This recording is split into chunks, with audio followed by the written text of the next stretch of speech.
Iving Lewa atau Koko John terduga bandar narkoba Bone divonis 13 tahun penjara dengan denda 1,5 miliar rupiah. Putusan tersebut lebih ringan dibandingkan dengan tuntutan jaksa penuntut umum yakni 18 tahun penjara dengan denda 1 miliar rupiah. Putusan tersebut dibacakan Majelis Hakim Andi Nurmawati di Aula Persidangan Pengadilan Negeri Watampone, Jalan MT Haryono, Kecamatan Tanetriatang Barat, Kabupaten Bone, Kamis, 12 September 2024. Iving Lewa atau Koko John terduga bandar narkoba Bone divonis 13 tahun penjara dengan denda 1,5 miliar rupiah. Putusan tersebut lebih ringan dibandingkan dengan tuntutan jaksa penuntut umum yakni 18 tahun penjara dengan denda 1 miliar rupiah. Putusan tersebut dibacakan Majelis Hakim Andi Nurmawati di Aula Persidangan Pengadilan Negeri Watampone, Jalan MT Haryono, Kecamatan Tanetriatang Barat, Kabupaten Bone, Kamis, 12 September 2024. Untuk saat ini kami belum ada putusan. Putusan ini kan sudah diputus oleh Majelis Hakim 13 tahun ya. Iya.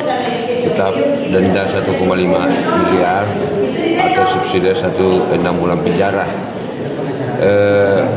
Kami tidak apakah banding yang kita tanyakan, apakah banding atau bagaimana, itu di luar kewenangan kami. Dan tetap akan kami koordinasi dengan klien kami, karena kami ini cuma kuasa hukum ya.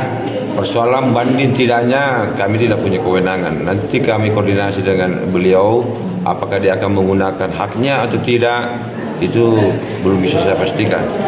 Terkait putusan hakim yang 13 tahun, tanggapan tak bagaimana itu?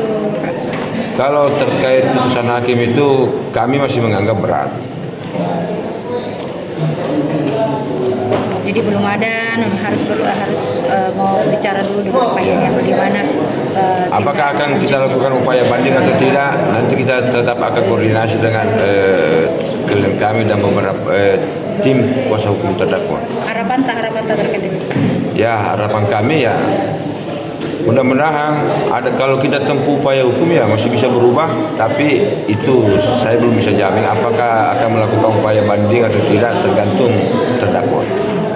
Download Tribun X sekarang, menghadirkan lokal menjadi Indonesia.